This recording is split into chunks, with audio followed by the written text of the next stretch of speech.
Olá, há algum tempo eu venho fazendo um estudo com o braço e vendo toda a estabilidade que o tensor natural proporciona ao braço. Então eu tenho aqui dois braços. Lógico que todos os dois braços estão em corte radial, corte totalmente radial.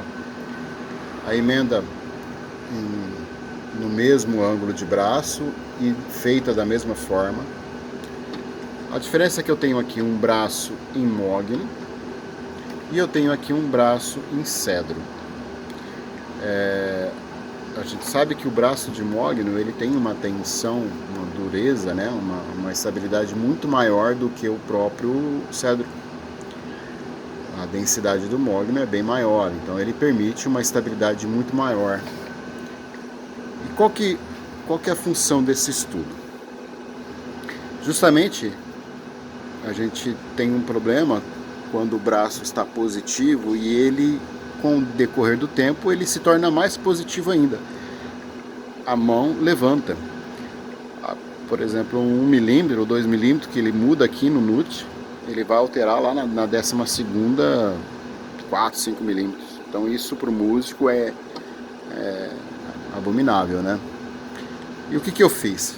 Peguei dois braços, prensei ele, né, na minha prensinha aqui com o macaco, ele está estabilizado aqui como se fosse no instrumento, como se ele tivesse preso no salto e na caixa. Então o braço tem a tensão do movimento dele natural, tá vendo? Ó, o braço está solto, solto que eu digo assim, você movimenta o braço, está sem a escala, e a função de deixar sem escala é a mesma, porque eu teria duas escalas aqui em ébano e teria a mesma ação. Então eu posso fazer essa mesma situação sem a escala. Como funciona isso? Eu vou fazer no braço de mogno primeiro. Eu tenho aqui uma balança. Essa balança tá solta, tá vendo? Eu só vou colocar uma cunha aqui só para deixar ela na altura, para não perder ângulo. Eu tenho um ponto daqui até a mesa de 22 centímetros. Eu tenho 22 centímetros daqui por baixo do braço até a mesa. Eu vou exercer uma força por baixo do braço, simulando o esticamento da corda, simulando com que esse braço estivesse ficando muito positivo.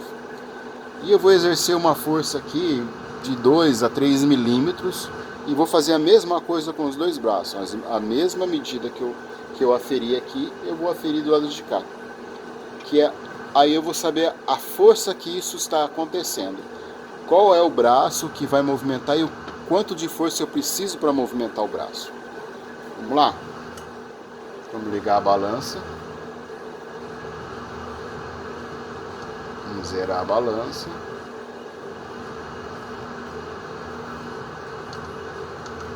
Zerada.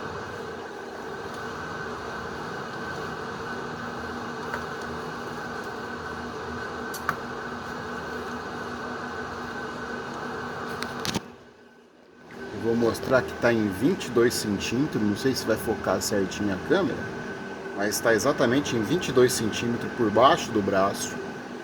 Agora eu vou exercer uma tensão embaixo dele até chegar ao extremo.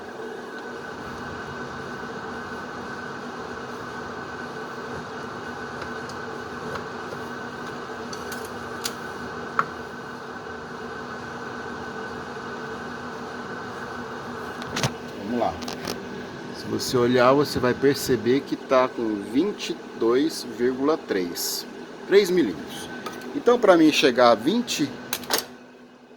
a 3 milímetros, eu precisei de 22,2 kg, certo?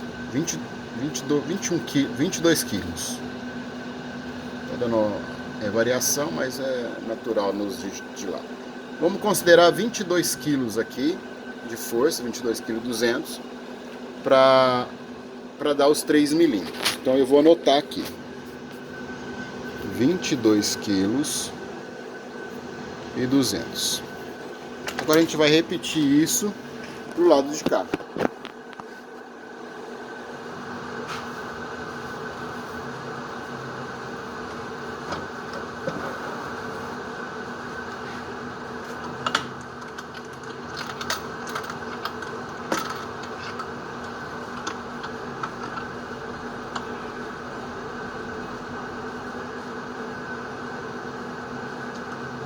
balança zerada.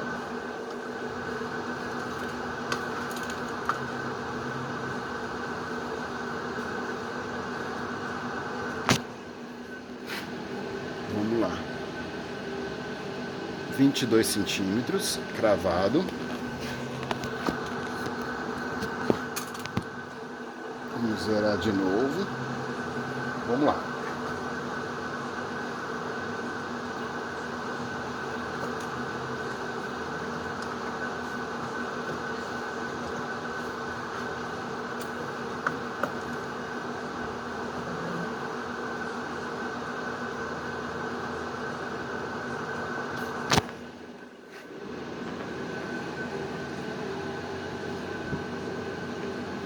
Vinte e 22,3.